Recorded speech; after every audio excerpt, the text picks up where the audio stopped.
Now, the ImageKit DAM is a replacement for Google Drive, but if for some reason, if you want to use some of the assets that are stored inside your DAM, we made it really simple for you to use these assets with Google Drive without actually having to download them or without having to switch between tabs. You just need to install the ImageKit desktop app for either Mac or Windows.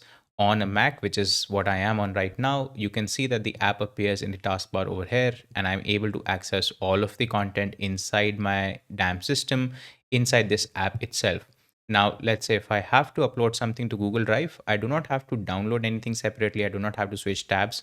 I can just open the corresponding file in the DAM app itself and just simply drag it into Google Drive, and it starts uploading just like any other file. Once the upload is done, I have all the other functionalities that Google Drive offers on this particular file. Nothing different from just uploading it from my regular system, right? So all of my digital assets from the ImageKit DAM can be natively used with Google Drive just by installing the ImageKit DAM app.